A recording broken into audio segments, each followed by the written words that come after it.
주제로 관련된 게 한중과학기술협력이잖아요. 그럼 이 한중과학기술협력이 무엇이고 어떻게 진행되고 있는지 설명해 주실 수 있나요? 과학협력은 말 그대로 우리가 과학을 하는 목적을 더 잘 달성하기 위해서 협력을 하는 겁니다. 과학을 보통 우리가 과학이라고 하면 거대 과학인 거죠. 이제 한 3, 40년의 시간을 두고 인류의 어떤 질병을 극복한다거나 기후위기 이런 걸 해결하기 위한 연구를 한다거나 아니면 달에 사람을 보낸다거나 이런 것들은 사실은 어떤 한 나라가 할 수 없는 일이기 때문에 협력이 굉장히 필수적입니다. 우수한 성과를 달성하기 위해서도 그렇고 인력이나 자원도 부족하기 때문에 그래서 협력을 해야 되는 것이고, 그럼 주로 이제 연구에 있어서 공동 연구, 거대 연구를 형식으로 협력이 많이 되고 있고요.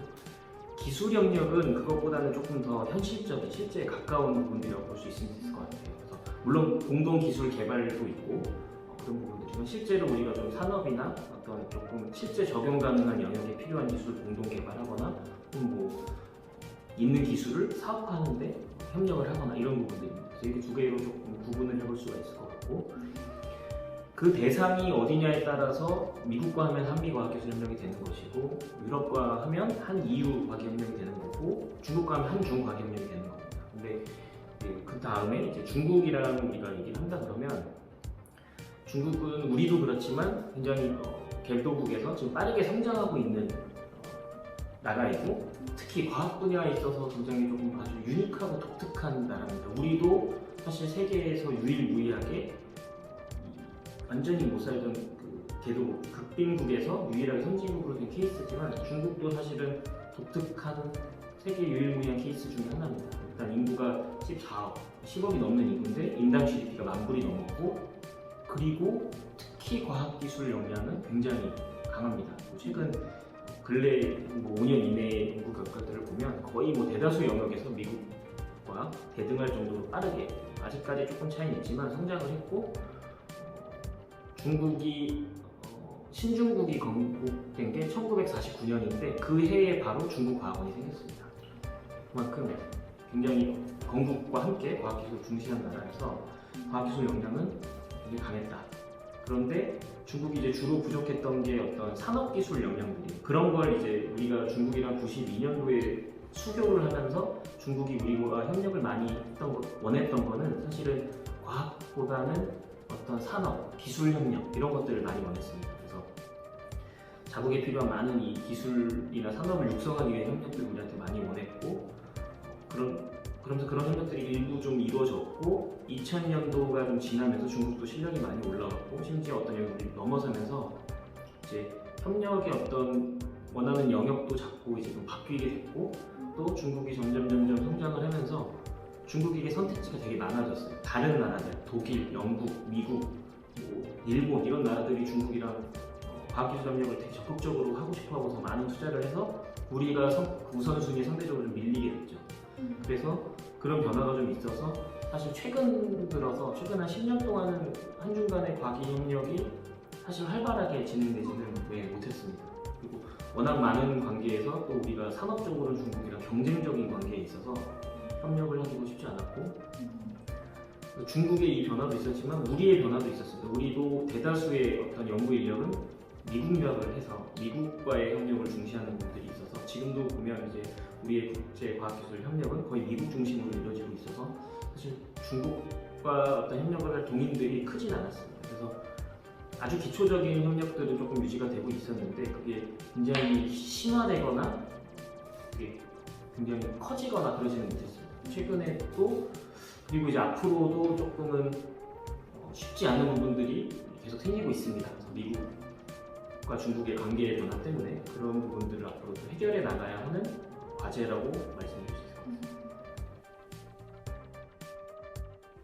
네, 그러면 미국, 중국의 과학기술 정책과 한국의 가장 큰 차이점은 무엇일까요? 여러 가지 차이점이 있을 텐데요. 기본적으로 미국은 다 아시다시피 전 세계 최대 과학기술 강국입니다. 유일무이한. 그렇기 때문에 사실은 뭐 그들이 목표로 하는 목표, 그리고 어떤 자원의 규모, 인력이나 예산이나 이런 것들이 우리보다 좀 아무래도 좀 다르죠. 그리고 고민도 다르고, 그리고 미국이 계속 목표로 하는 거는 이런 압도적인 우위를 계속 유지해 나가는 거거든요. 과학기술 플러스 혁신까지 해서 미국이 유일무이한 대체 불가한 이런 지위를 영원히 유지하겠다. 그런 거기 때문에 정책의 목표도 좀 다를 것이고요. 중국 같은 경우는 사실 우리와 꽤 오랜 시간 비슷했습니다. 과학기술 정책이 유사합니다. 우리를 많이 배웠고 추격을 하기 때문에. 근데 지금 중국은 추격 그 이상을 보고 있기 때문에 중국 역시 과학기술 혁신의 최강국이 되고 싶어 합니다. 그러니까 그렇기 때문에 역시 이런 목표지향적인 부분에서는 미국이랑 또 유사한 부분이 있겠죠. 한 2049년에는 우리가 이제 미국에 준하는 혹은 그 이상의 과학기술 혁신 강국으로의 도약을 원하기 때문에 정책이 좀 그런 입장에서 다를 것이고, 한국은 사실 우리도 준과학 강국이라고 볼 수가 있겠죠. 근데 우리의 이제 궁극적인 지향점이 미국이나 중국을 넘어서는 게 아니거든요. 그러니까 우리가 현실적으로 타겟팅할 수 있는 건 전 세계 한 5대 과학 강국으로 진입을 해서 사실 굉장히 그 대체 불가한 입지는 저희도 갖고 싶어 하죠. 그 입지를 공고히 하는 것. 그러니까 지금 보면 5대 과학 강국이라고 하면 미국, 중국, 독일, 프랑스, 영국 플러스 일본 이 정도가 될 텐데 우리가 아직 거기까지는 조금 미치지 못합니다. 네, 그러면은 네. 미래의 과학기술 정책 인재들에게 한마디 남겨줄 수 있을까요? 네, 이거는 미래 인재뿐만이 아니라 저 자신 그리고 지금 현재 연구하는 모든 분들을 포함해서 저희가 좀 강조해야 될 부분들을 말씀을 드리고 싶은데요. 새로운 창의적인 경험들을 많이 하고 시도들을 많이 하시는 게 좋을 것 같다. 그리고 이 연구라는 직군도 굉장히 좋은 직군입니다. 좋은 직군이고 저는 추천을 드리고 싶습니다. 근데 이제 중요한 점은 여기에 와서도 동일한 거는 어떤 다른 사람들이랑 비교하면서 다른 사람들이 한 발짝 나보다 조금 앞서 나가나 당장 먼저 주목받고 있나 저 주제가 조금 핫한 것 같은데 나도 저거 해볼까? 나 관심이 없었는데 이런 거가 중요한 게 아니고 앞에 말씀드린 이게 정말 내가 잘할 수 있고 내가 관심 있는 주제고 의미 있는 주제인가? 그러면 언젠가는 또 빛을 발할 때가 있기 때문에 이 장기적이고 남이랑 비교 없이 그냥 나만의 데피니션을 만들고 나만의 템포로 쭉 가는 그런 시도들을 많이 하셨으면 좋겠다. 그리고 그런 분들이 많이 저희 이제 와서 도와주셨으면 좋겠다 라는 생각을 갖고 있습니다. 감사합니다.